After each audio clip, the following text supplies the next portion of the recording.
hope everyone is having so much fun on these summer days. I hope you're reading lots of books. I hope you guys are staying cool. Maybe you're going to the pool. Hope you guys are playing with each other outside, enjoying the sunshine. And I hope you're as excited as I am to get back to our story.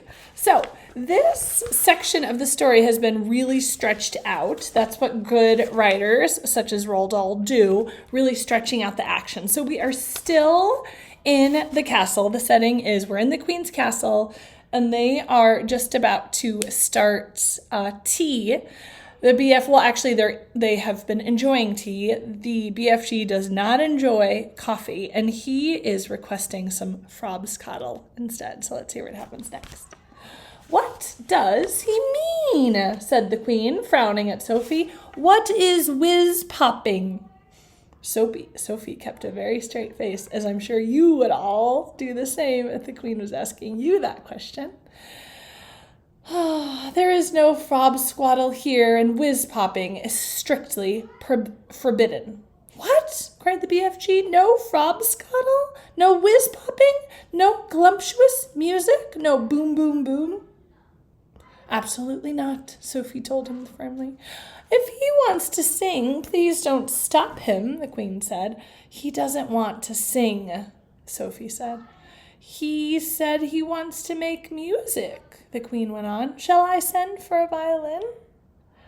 "No, Your Majesty," Sophie said. "He's only joking." A sly little smile crossed the BFG's face. "Listen," he said, peering down at Sophie. "If they isn't having any frobscoddle here in the palace, I can still go whiz-poppin' perfectly well if I is trying hard enough." "No," cried Sophie, "don't. You're not to, I beg you." "Music is very good for the digestion," the Queen said. "When I'm up in Scotland, they play the bagpipes outside the window while I'm eating. Do play something." "I has Her Magister's permission," cried the BFG.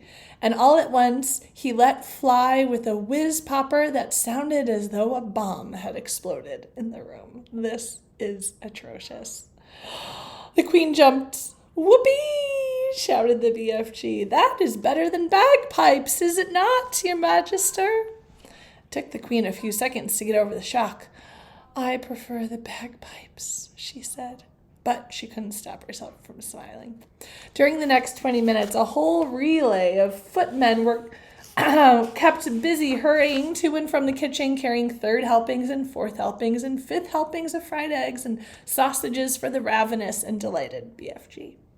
When the BFG had consumed his 72nd fried egg, Mr. Tibbs sidled up to the Queen. He bent low from his waist and whispered in her ear, "Chef sends his apologies, Your Majesty, and he has no more eggs in the kitchen." "What's wrong with the hens?" the Queen said. "Nothing's wrong with the hens, Your Majesty," Mr. Tibbs whispered. "Then tell them to lay more," the Queen said. "Seems like the BFG has eaten all the food." She looked up at the BFG. "Have some toast and marmalade while you're waiting," she said to him. "The toast is finished," Mr. Tibbs whispered, "and Chef says there is no more bread." "Tell them to bake more," the Queen said. While all this was going on, Sophie had been telling the Queen everything, absolutely everything about her visit to Giant Country. The Queen listened, appalled, when Sophie had finished. And the Queen looked up to the BFG, who was sitting high above her. He was now eating a sponge cake. "Big friendly giant," she said. "Last night those menacing brutes came to England. Can you remember where they went the night before?" The BFG put a whole round sponge cake into his mouth and chewed it slowly while he thought about his question. "Yes, Magister, I do think I is rememberin' where they said they were going the night before. They were galloping off to Sweden for the sweet and sour taste." "Fetch me a telephone," the Queen demanded. Mr. Tibbs placed the instrument on the table. The Queen lifted the receiver. "Get me the King of Sweden," she said. "Good morning," the Queen said. "Is everything all right in Sweden?" "Everything is terrible," the King the king of Sweden answered. There's a panic in the capital. 2 nights ago, 26 of my loyal subjects disappeared. My whole country is in a panic. Your 26 loyal subjects were all eaten by giants, the queen said. Apparently, they like the taste of Swedes. Why do they like the taste of Swedes? The king asked. Because the Swedes of Sweden have a sweet and sour taste, so says the BFG, said the queen. I don't know what you're talking about, the king said, growing testy. It's hardly a joking matter when one's loyal subjects are being eaten like popcorn. They've eaten mine as well, the queen said. Why they, for heaven's sakes? Oh, who's they, for heaven's sakes? The king asked. Giants, the queen said. Look here, the king said. Are you feeling all right? It's been a rough morning, the queen said. First I had a horrid nightmare, then the maid dropped my breakfast, and now I've got a giant on the piano. It has been a very strange morning for the queen. You need a doctor, quick, cried the king. I'll be all right, said the queen. I must go now. Thanks for helping. She hung up the phone. Your BFG is right, the queen said to Sophie. Those 9 men-eating brutes did go to Sweden. It's horrible, Sophie said. Please stop them, Your Majesty. Excuse me. It is really hot. I've been playing outside with the boys and some of their friends, and I need some cold water. I'd like to make one more check before I call out the troops, the queen said. Once more, she looked up at the BFG. He was eating donuts now, popping them into his mouth 10 at a time, like peas.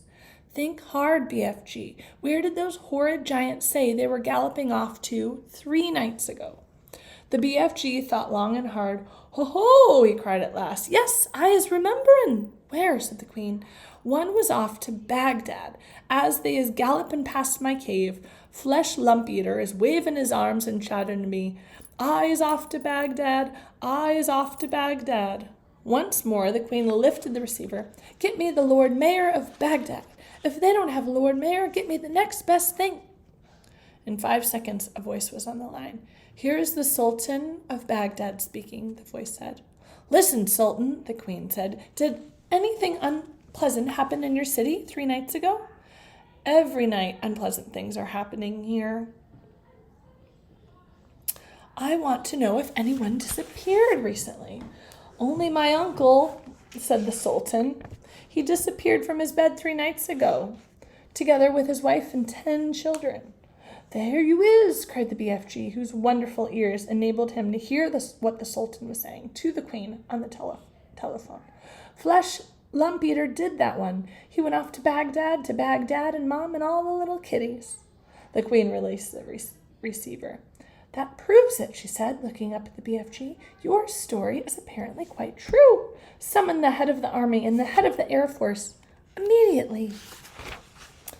So, my friends, our next chapter is indeed called The Plan. And I'm sure we are probably thinking the same thing. I think the BFG and the Queen and Sophie are all going to work together to get rid of those nasty, nasty giants. And as I'm looking through the plan, it is quite a long chapter. It is followed by a chapter called Feeding Time. And I'm very curious about that chapter. And I have to tell you, my friends, that is going to be the final chapter of our book. We are almost finished with the story. I'm trying to think about when we started the story a long, long time ago, but I'm so excited that we get to continue reading it together. I want you to think between now and when we read together again, what are your predictions? We know that readers are always asking predictions. I want you to be thinking about what is going to happen next. We know the chapter is called The Plan, but I want you to start thinking about your plan. How would you get rid of the giants, knowing that this is the Queen of England and she has absolutely anything that she needs at her disposal. So my friends, keep up hopefully all of your great reading you're doing at home. I am so excited that we get to connect together, and sending all my love to each of you. See you soon. Love you guys.